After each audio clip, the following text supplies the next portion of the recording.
Donc Denis Bourré, tu es actuellement le directeur du squash de Chartres.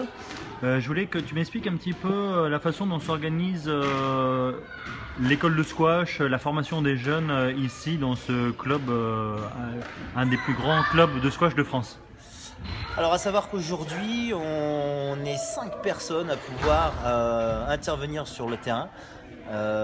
Donc deux brevets d'état, enfin un brevet d'état moi squash, un brevet d'état multisport qui a eu son CQP et 3 autres personnes qui viennent d'obtenir leur CQP. Donc aujourd'hui à savoir voilà là-dessus ça permet d'ouvrir largement à décomposer l'école de squash en différents niveaux. Donc ce qu'on a mis c'est qu'on a mis un responsable qui s'occupe du développement du baby squash. Parce que nous, j'attache une grande importance à prendre les enfants dès l'âge de 3 ans pour être en adéquation avec la rentrée scolaire. Et l'idée, c'est de les prendre avant qu'ils aillent ailleurs.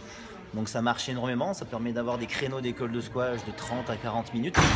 Et c'est vrai qu'aujourd'hui, on est très très content de cette dynamique parce qu'on a fait l'arbre de Noël de l'école de squash où on récompensait que les jusqu'à moins de 11. On se retrouve aujourd'hui sur 128 jeunes avec 72 moins de 11. Donc vous avez actuellement 128 jeunes licenciés à l'école de squash. D'accord. Voilà. Donc on a réparti, chaque prof, chaque éduc a en responsabilité une tranche d'âge et un développement.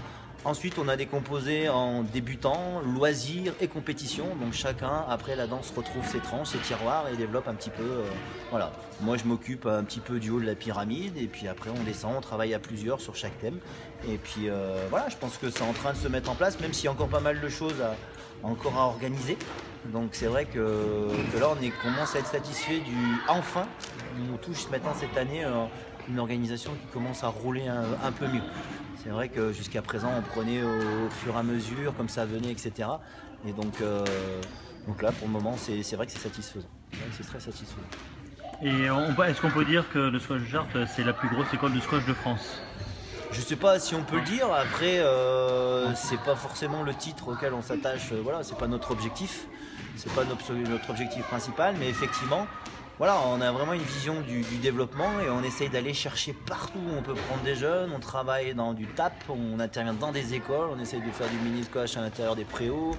Voilà, avec les PEP 28, on essaye avec tous les organismes, les centres aérés, voilà, on travaille avec les écoles qui viennent ici aussi sur les primaires. Donc on essaie vraiment d'aller chercher un peu partout. De monter des partenariats avec les différentes associations pour dynamiser nos stages, etc. Et c'est vrai que c'est en train de payer parce que c'est vrai qu'il y a un moment où on se penchait que sur la population des enfants, des joueurs du club. Et on a voulu essayer d'aller chercher d'autres enfants. Et puis après, on a cette vocation aujourd'hui, en étant municipal, à essayer d'aller faire un peu plus entre guillemets du squash social et d'aller chercher un petit peu dans des zones géographiques où c'est pas forcément évident, où c'est plus axé foot, etc. Donc on essaie vraiment d'aller chercher partout. Donc chaque éducateur a ses projets via le CNDS, voilà. Donc on essaie vraiment d'aller gratter un petit peu les jeunes où on peut. D'accord, et un petit bilan plus spécifique par rapport à la 3e étape du Caracal Tour Ouest que vous avez organisé ce week-end, qui vient de se terminer il y a à peu près 3 quarts d'heure.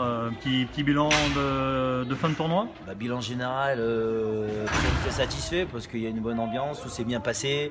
On a fini dans les temps, il y a eu des bons petits matchs avec des tableaux assez denses.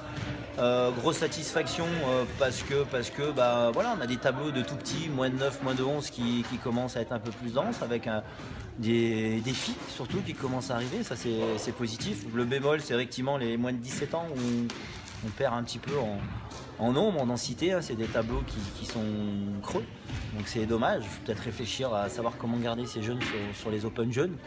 Voilà, maintenant que le classement est plus dissocié entre les jeunes et les adultes, c'est vrai que maintenant peut-être les moins 17 vont plus jouer et se confronter aux adultes. Et puis effectivement, après on a atteint 100 joueurs, 99 exactement. C'est vrai qu'on espérait au moins atteindre les 130 comme l'année dernière. Voilà, après effectivement c'est peut-être pas évident pour chaque club de se déplacer à chaque fois, mais dans l'ensemble très satisfait. Écoute, félicitations pour cette étape du Caracal qui, comme d'habitude, a été organisée de main de maître par toi et toute l'équipe. Félicitations aussi pour l'ensemble de l'œuvre de ce club formateur, ça fait plaisir et j'espère qu'on se reverra l'année prochaine pour un autre interview sur la prochaine étape du Caracal Tour. À bientôt. Merci.